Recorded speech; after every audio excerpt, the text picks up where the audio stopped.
말씀 다 찾았을 거라 믿고 우리 한 절밖에 안 되니까 한 목소리로 우리 같이 말씀 봉독하도록 하겠습니다. 마태복음 2장 11절 말씀 함께 읽겠습니다. 시작.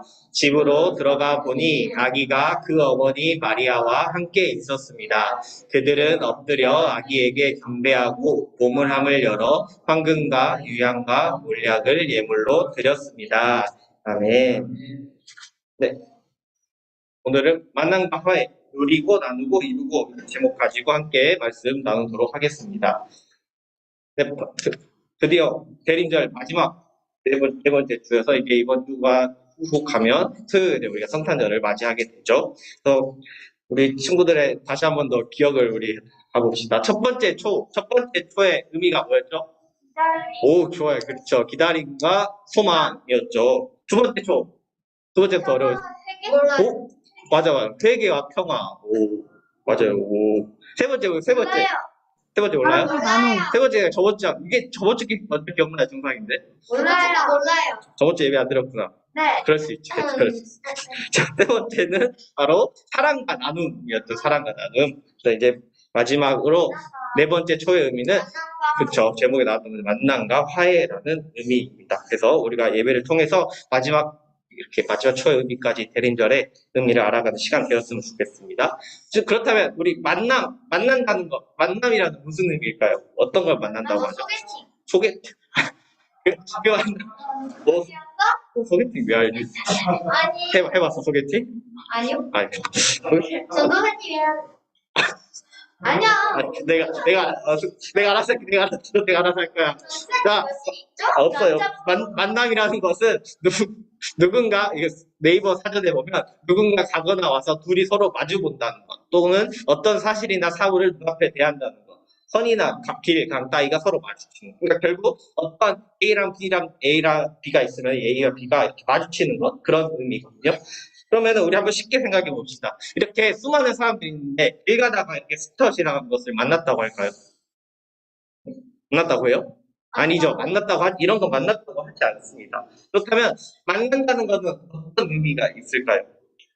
친구들 혹시 본명과항이란 프로 알아요? 이거 가면 쓰고 이렇게 그렇죠. 가면 쓰고 노래 부르는 거에서 가면 쓰고 분장한 채로 정체를 숨긴 상태로 무대에 나가서 노래하는 거. 그래서 서바이벌 형태여서 표가 먼저 적은 사람이 얼굴을 공개하고 결국 떨어진 사람 얼굴을 공개하는 그런 프로예요. 그래서 이제 MC 보는 김성주 씨가 이렇게 유명한 멘트 하죠. 가면을 벗고 정체를 보여주세요. 이렇게 하면은 우리가 이분은 하면 이렇게 해서 누구입니다 하면은 우리가 그 많이 써먹고 있는 상상도 이렇게 잘 나오는 이 프로가 바로 문명과 그렇죠? 그 프로인데 근데 한번 이런 생각 해본 적 없어요?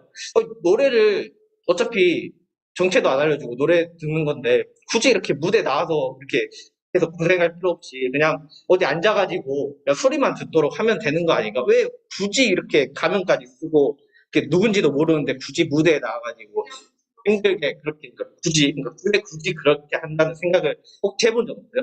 질문을 받아야 돼. 질문을 받아야 되니까 그래서 무대에 선다.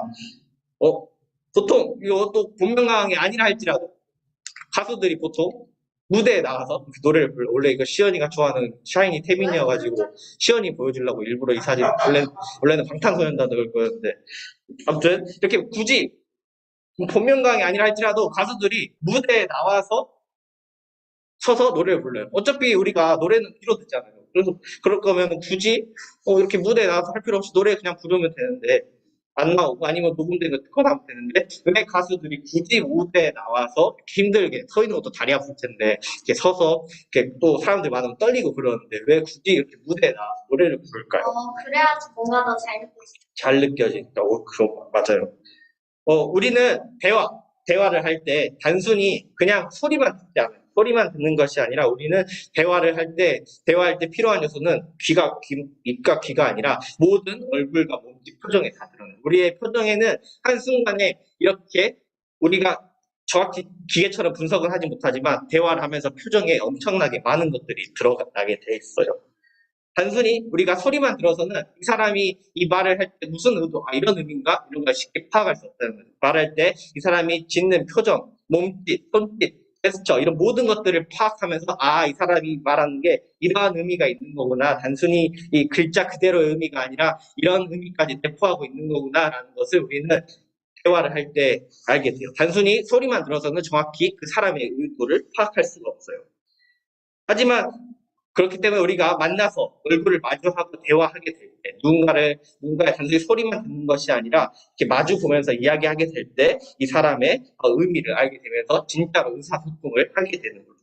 그래서 가수들이 무대에 서는 것도 마찬가지예요.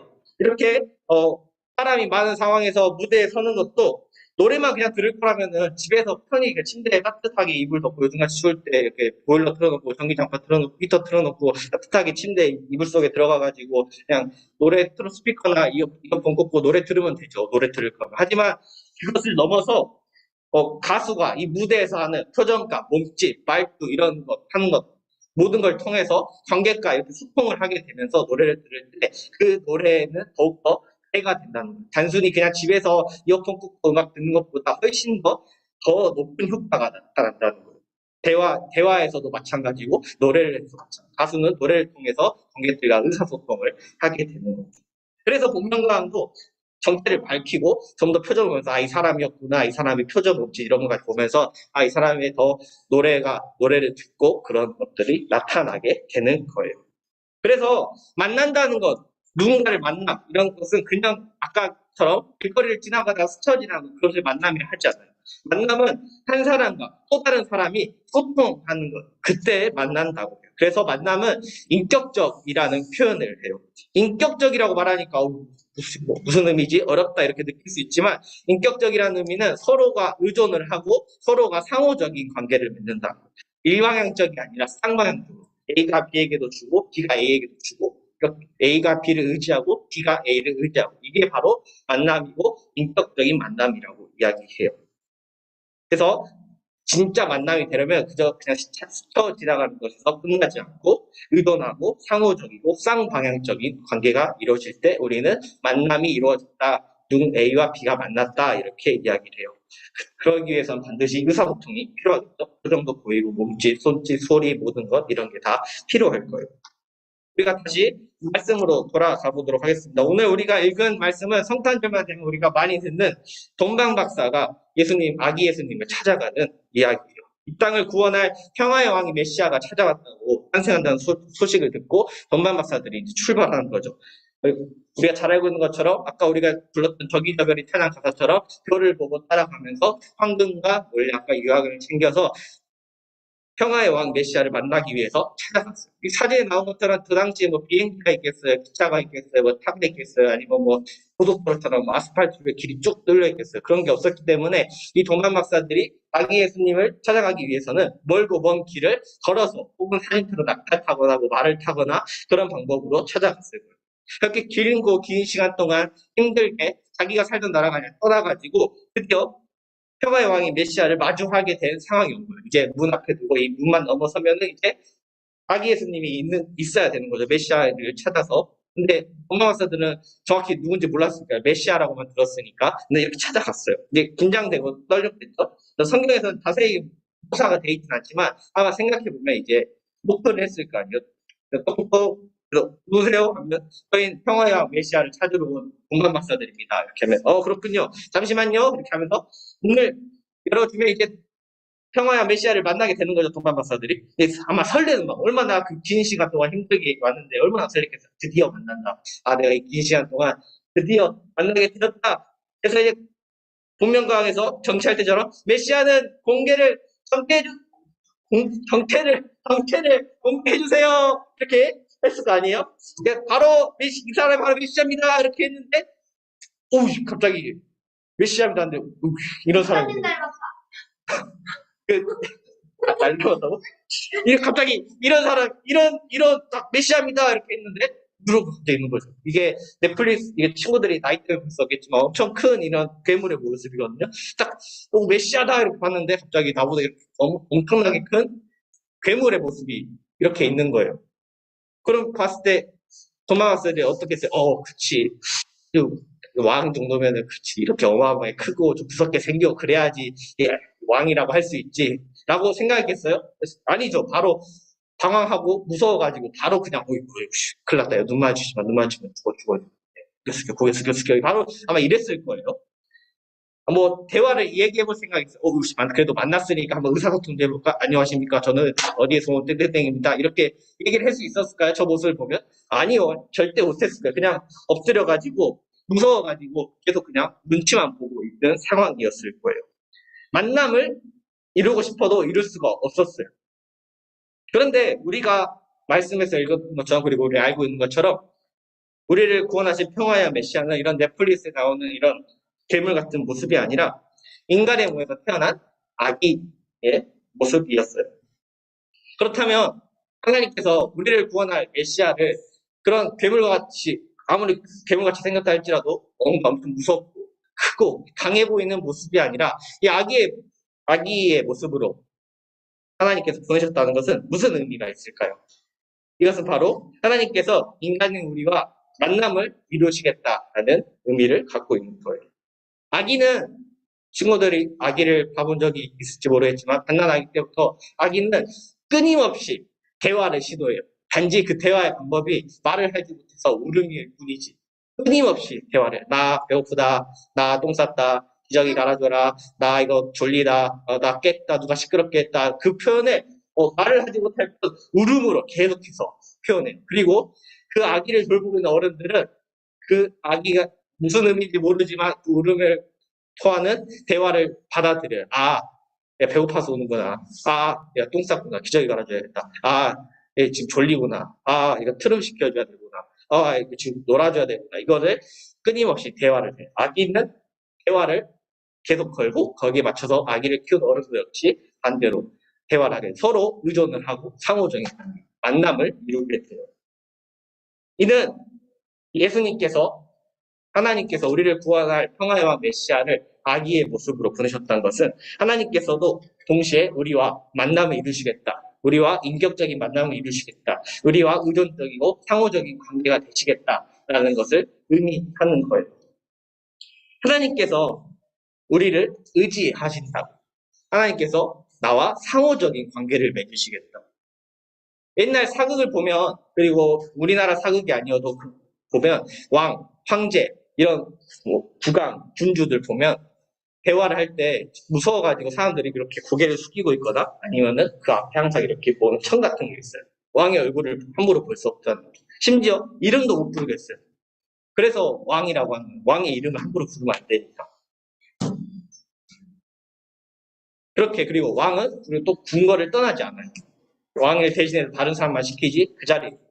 우리가 생각하는 왕의 이미지는 항상 그런 거라고. 왕은 위엄이 있고 강해야 되고 일방적으로 이야기하는 사람. 쉽게 얼굴을 쳐다봐서는 안 되는 사람. 내가 감히 뭐라고 말할 수 없는 사람. 내가 건드릴 수도 없는 사람. 그런 게 바로 우리가 생각하는 왕의 이미지인데 하나님께서 우리에게 평화의 왕, 메시아를 보내주셨는데 그 메시아가 나를 의존하고 나와 대화한다고 이야기를 하는 거예요. 나와 인격적인 관계를 맺겠다고. 내가 멀리서 보고 있는 게 아니라 나랑 대화를 하겠다고 이야기를 하십니다. 아기 예수님을 오셨다는 것은 하나님께서 내가 너와 만남을 이루겠다라는 의미를 갖고 있는 거예요. 스쳐 지나가는 것이 아니라 그저 길 가다가 지나가다가 봤는데라는 만남이 아니라 진정한 인격적인 만남을 이루시겠다는 말투 하나하나, 표정 하나하나를 보면서 근데 왜 대통령은 막 이름 막 부르고 막 욕하고 그거 나중에 이야기. 지금 이게 내용이 안 맞아. 이따 얘기해 줄게. 대림절은 우리가 소망을 갖고 기다리는 기간이라고 우리가 했어요. 그래서 2000년 전에 오신 아기 예수님의 탄생을 기다리면서 성탄절 기간을 보낸다고 했어요. 동시에 다시 오신 예수님을 또 기다리는 날이라고 했어요. 우리가 예수님을 기다릴 수 있는 이유, 대림절 기간 동안 예수님을 기다릴 수 있는 이유를 설교를 통해서 우리가 배웠죠. 우리 예수님을 기다릴 수 있는 이유는 예수님이 이전 세상에 존재하던 똑같은 왕이 아니라 평화의 왕으로서 모두가 기뻐하고 행복해하는 하나님 나라를 이루시기 때문이고 동시에 하나님과 멀어진 관계를 우리가 멀어진 그 관계를 회복시켜 주시기 때문이고 세 번째로는 우리가 사랑을 알게 하시고 우리가 사랑을 받는 것뿐만 아니라 사랑을 나누면서 살아갈 수 있게 할 수 있기 때문이고 또 마지막 오늘 들은 것처럼 기다리는 평화의 왕인 메시아인 예수님께서 우리와 만남을 이루시기 때문이에요. 그래서 우리가 기다리고 소망을 가질 수 있는 거죠. 우리가 누군가를 만나게 되면 서로 겉모습을 살피면서 동시에 겉모습만이 아니라 속마음 생각하게 돼요. 이 사람이 무슨 생각을 하고 있을까? 그러면서 대화를 하게 되죠. 밥은 먹었을까, 이 사람이? 어디 아픈 데는 없을까? 어디 힘든 일은 없을까?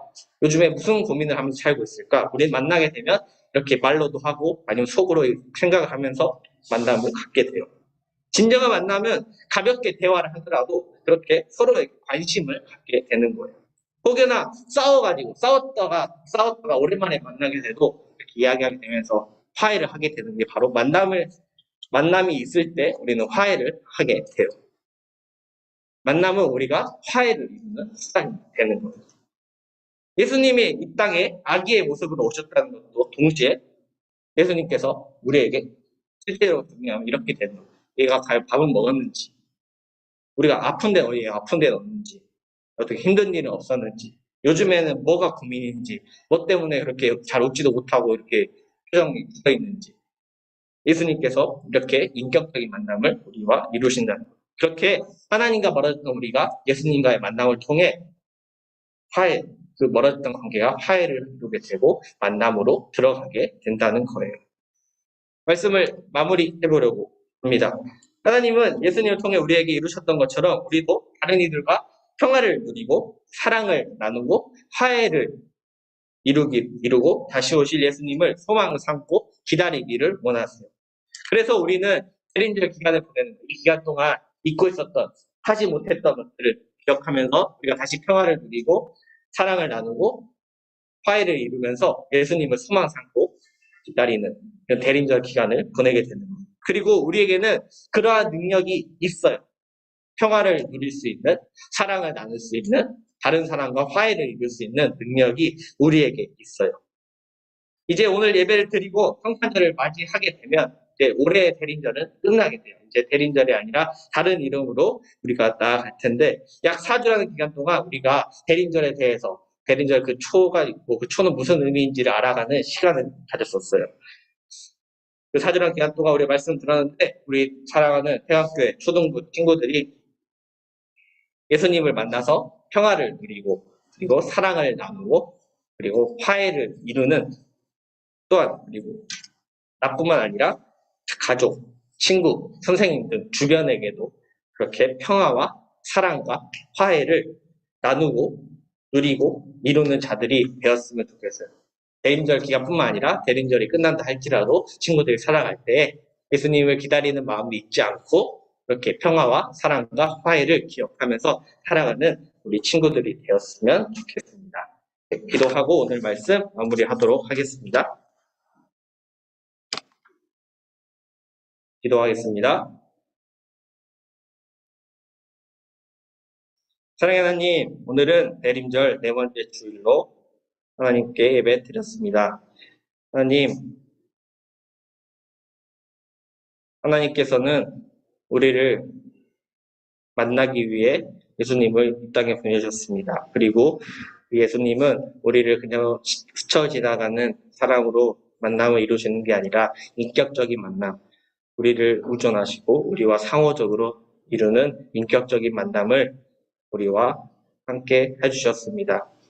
그래서 우리가 사랑을 알게 되었고 평화를 알게 되었고 만남을 알게 되었습니다. 하나님, 대림절 기간은 이제 다가오는 성탄절을 맞이하게 되면 끝나게 되지만 우리가 대림절 기간 동안만 예수님을 기다리면서 살아가는 자가 되는 것이 아니라 대림절 기간이 아닌 시간에도 예수님을 기다리면서 평화를 누리고 사랑을 나누고 화해를 이루는 저희 초등부 친구들이 되게 하여 주옵소서. 그렇게 하루하루를 다른 사람들에게도 사랑과 평화와 화해를 나누고 누리고 이루는 저희 초등부 친구들이 되게 하여 주시옵소서.